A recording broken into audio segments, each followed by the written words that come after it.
Got it. All right, we're We're good. we're we're here another year, 2904. Is that the year of the final season we're going to do this league? Do we have 900 years to go on this? Is that what our plan is? 20 2904. I am keeping Justin Jefferson the 18th for $6. That's great. I think we should have a 900 year keeper rule. That sounds good to me. After that, you gotta refresh. Love it. All right, new poll coming out soon. Guys, welcome to the Madison Fantasy Football Preview Show. I'm your humble commissioner, joined by reigning league winner, I'll stop. two-time league winner, Connor Hey, Scars. we're gonna go through some stats here that Tom put together, and honestly, I think yes, I won last year, but anybody who ends up at the top of these stat lists is obviously best in breed. So yeah, without further ado, do you want to jump in? Let's do it. Now, I do need a disclaimer that this is going to look like a puff piece for Connor. He No, no. he has a pretty good resume, and the numbers don't lie. But you need to know that this was my idea, and it was not his. So he's off the hook. He is not bragging about himself. So Appreciate that. Appreciate that. we as we take a look at the best average finishing position. So this is over our first 7 seasons. We're starting our 8th season here, and we've got yours truly, or his truly, Connor, Mine at the truly. at the top. Mine truly at the top, and also most playoff appearances. Connor, 7 seasons, 6 playoff appearances. Well done, man. I'm That's hard still to do. shaking off that one miss. Yeah, But hey, I couldn't have done it without the rest of you guys lifting me up. So I appreciate that. dude. Um, And we've got one, two, we've got 8 guys who have made the playoffs more than half of the years. So good job to those 4 and higher playoff appearances. I wanted to point out G2, Greg. He's only been in the league 4 years when we expanded from 12 to 14 teams. The dude is batting 1,000 for playoff yeah, appearances. He well hasn't done. missed it. Greg is a sneaky good fantasy manager. I wanted to give him a shout out. Can we just call out Clayton too, though? I mean, Clayton, I think you're the most loved in the league. We got to get this average finishing position and playoff appearances up. That's going to be our core goal this year as a league. Yeah, now Big Whiskey, if you recall, he made it all the way to the championship game last year. That's right. That's Um, right. it was it was the big Texas showdown, and so he was one matchup away from being our reigning league champion. So I think Big Whiskey shares are trending in the right direction. That's right. I agree. It also speaks to how low he must have been otherwise to still be an average position of 10th. But it is what it is. You keep at it, Big Whiskey. We're all rooting for Hey, you. absolutely. I am Big Whiskey's #1 fan. All right, next slide. We're moving on to the most top 5 finishes. So you'll notice Big John, or John Alexander, is a name we're seeing Hmm. consistently up there with you, Connor. Um, and again, so this is of 7 seasons of data here. Um, Connor, when you see yourself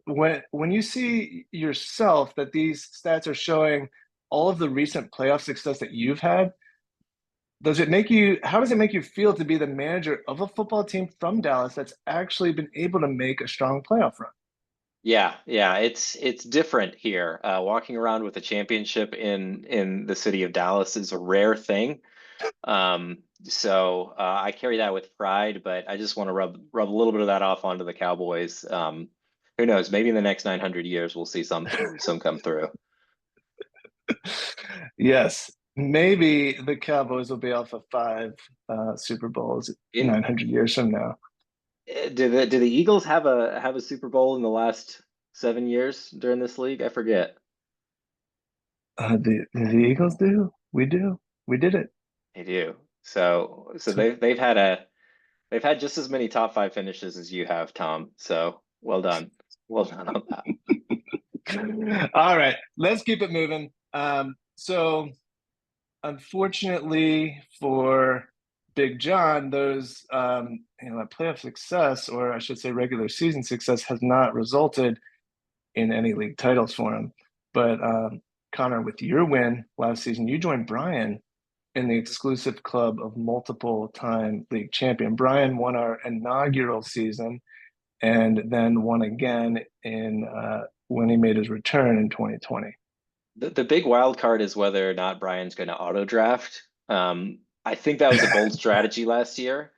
But any season that he makes it to the draft is, it's tough for everybody else. Yeah, yeah. If he can hang in there, I mean, that it was our only chance, really, and we saw how it played out. But Brian, we thank you for the gift. We don't expect it to happen again, and clearly the numbers don't lie. Two-time league winners. I'm sure you guys have a separate text exchange just between the two-timers. It's Wish going I to be could be on a part of top. It's going to be on top. it. Well, let's Yeah. get some other people on top. Here we go. All right. So we're on to the all-time regular season record board. Now, this is top to bottom by win percentage. So you'll see Greg at the top, best win percentage all time. Um, However, only been in the league 4 years. Now, Jeff has the most all-time regular season wins, 53 wins, despite um, despite a couple like maybe he would agree like somewhat down seasons the past couple of years, he still holds on to all-time wins. Connor, is that something that you are really trying to chase down this season? It's a weird thing. I'm pretty sure I've gone up against Jeff in playoffs before, and Jeff's just not a guy that you want to take out. We're all rooting for him. I think the interesting thing to me is that his numbers are exactly different from Regis. This means that Regis has spent more than a year's worth of his time mourning losses of the fantasy weekend. So Regis, we all feel for you, man. We appreciate you. You keep it up. So is this a new nickname for Regis, the anti-Jeff? The anti-Jeff. Yeah, Oh man. maybe that's a new team name. There we go.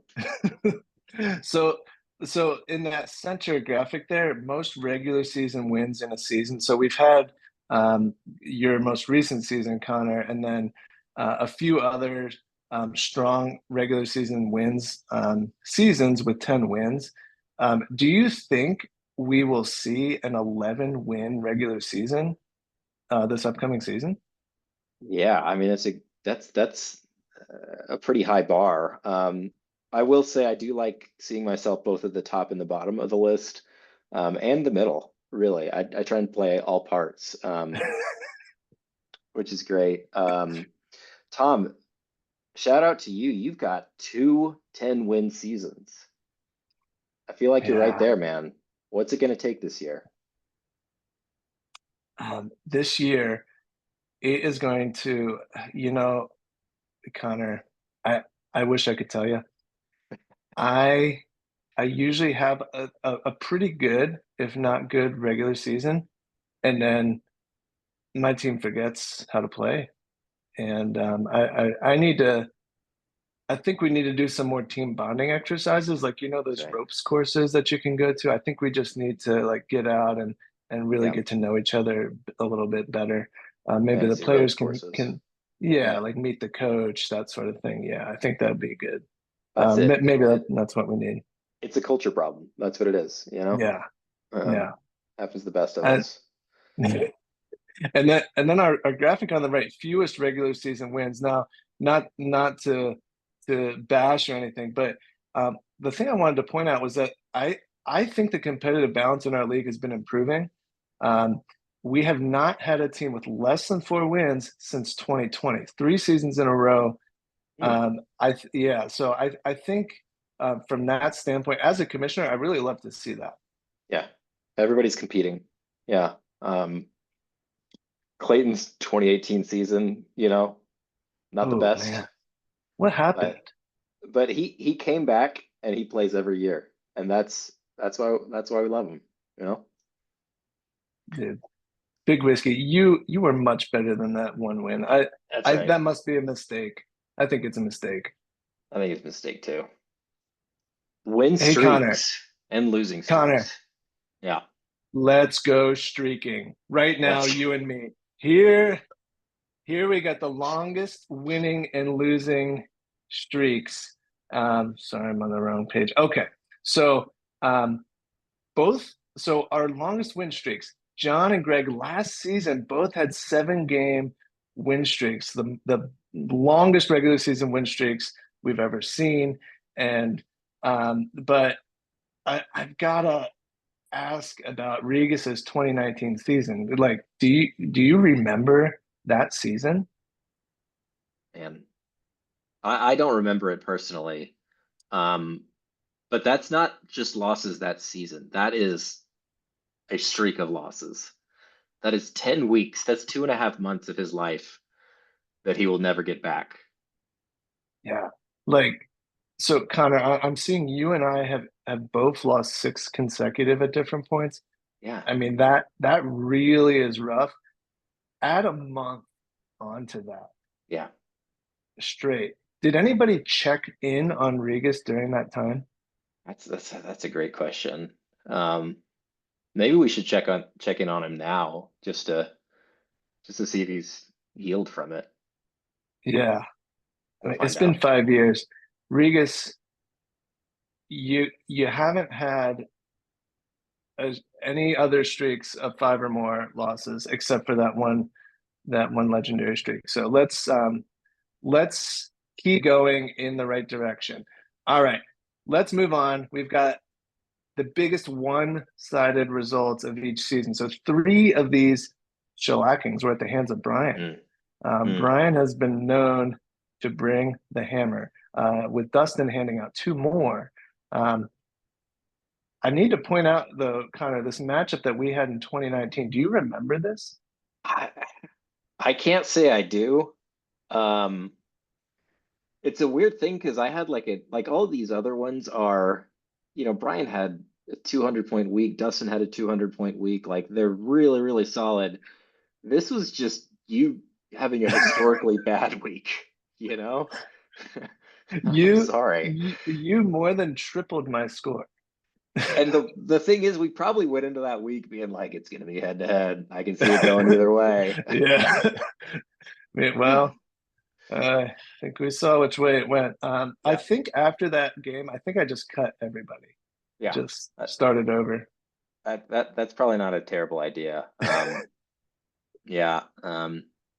Reed finding himself on the bottom of the pile a couple times here. Jeff finding himself on the bottom of the pile a couple times here. Oh, yeah.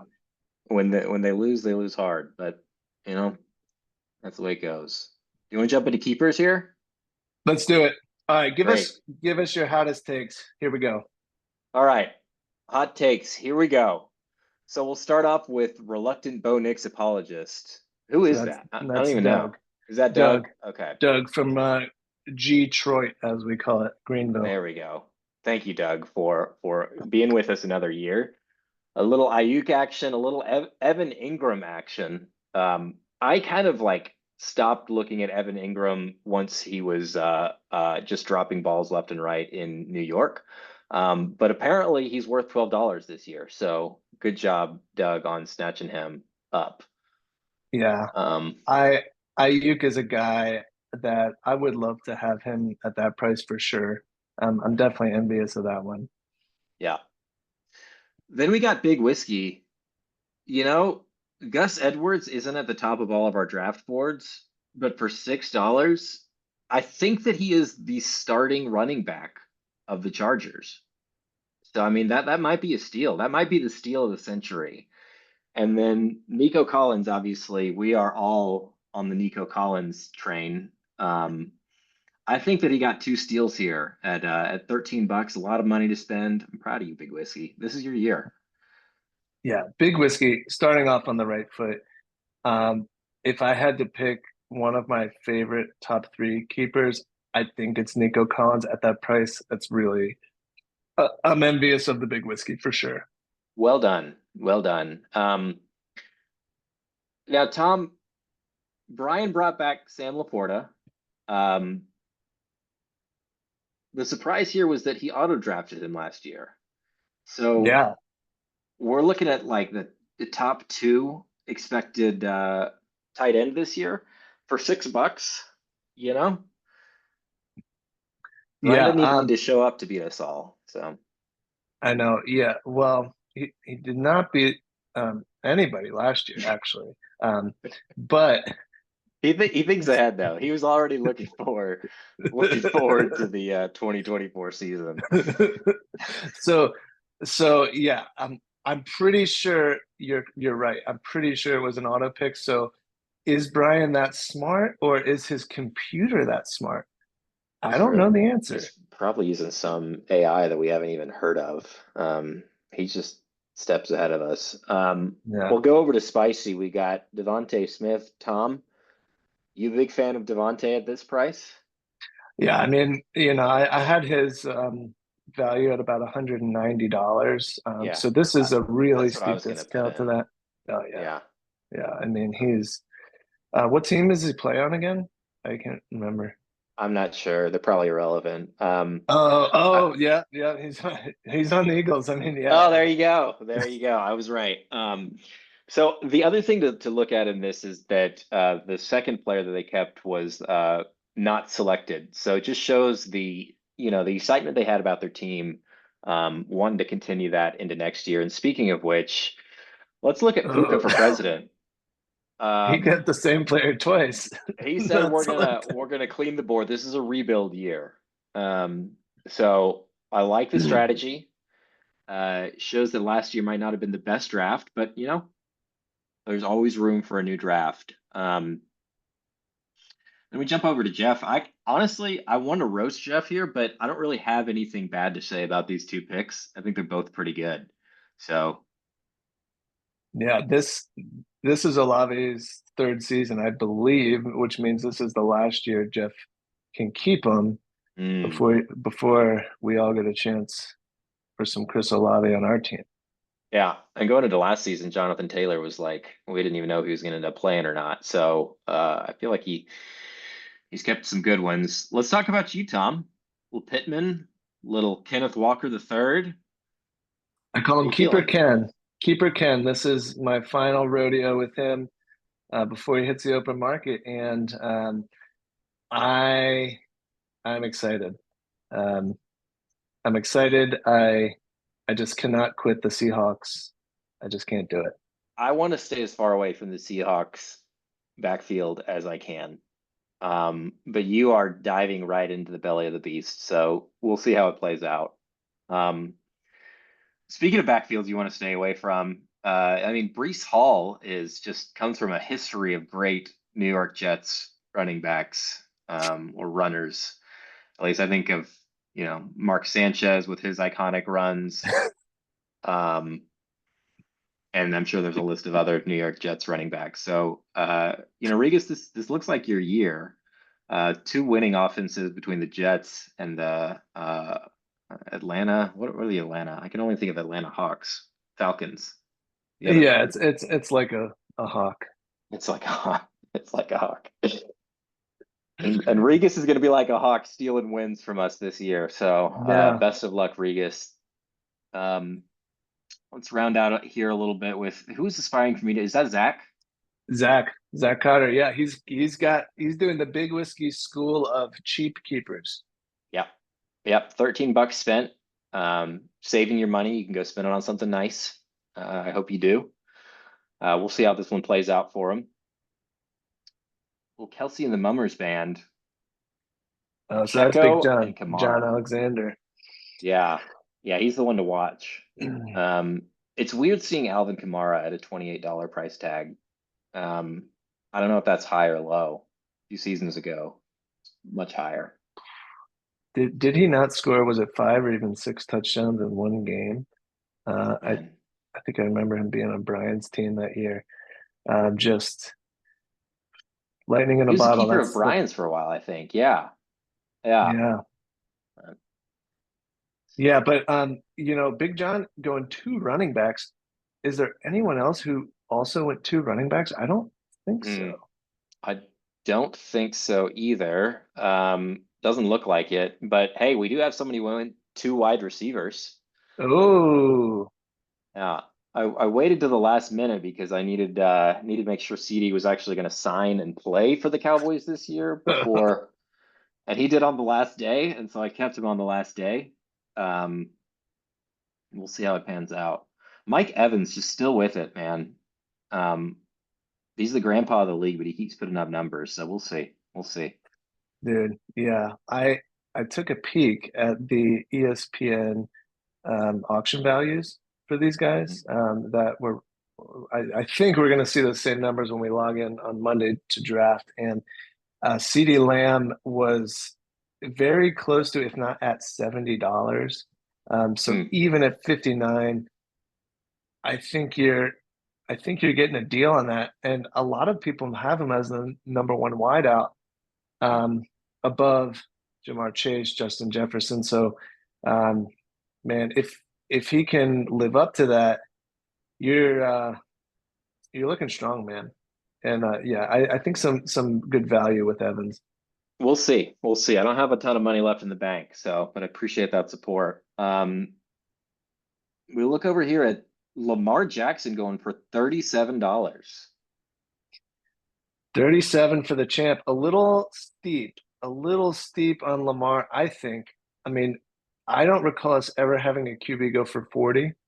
Yeah.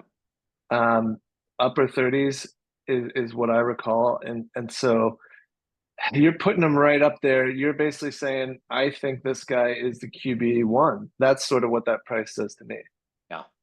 And the other thing too is I think of it as the full amount spent between your two. If you can get a top wide receiver and a top quarterback for $50, that's worth it right there. So a little bit off on the Lamar price tag, but overall I think he's going in the right direction. So well Yeah. done, John. Garrett Wilson also, I believe, in his final year being kept. That draft class was him and Olave and Jameson Williams, who didn't quite pan out. But yeah, we're gonna see those guys hit the open market like we're seeing Jamar Chase hit the open market this year. Connor, do you see yourself making a run at Jamar Chase and creating the wide receiver trio of death? Oh man, and then I get Baker Mayfield and I get a couple of backup running backs, and we just see.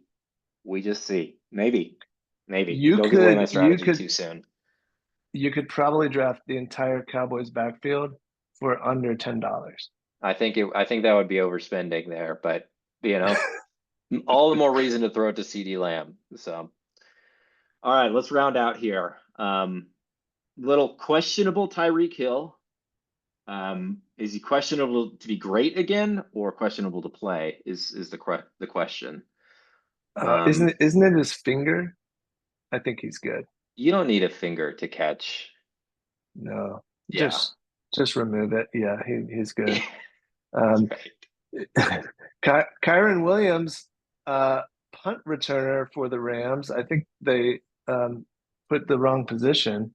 Hmm. Um, Returning punts. What do you think about that? Have we ever had a starting running back returning any sort of kicks? I love the ambition of it. Um, you think about how often punts are returned for touchdowns. It has to be at least once a season. So maybe it'll pay off. Who knows? Who knows, Tom? Yeah. I mean, the Rams loved Kyron Williams so much that they went out and drafted a younger version of Kyron Williams. So we will see if I believe Blake Corum is the name. We'll see how that plays out. That's the right team, correct? I have no idea. Your knowledge is expanding past my bounds here. Um, All Purdy for right. Good luck, Prez. Reed. Hey, we got Oh, an election Josh. season. I don't know if Purdy's in the running, but he might be a good pick. What do you think of the Jalen Warren pick here? $6? You know, I was sad to see his name on there because I am a Jalen Warren fan, and Mm.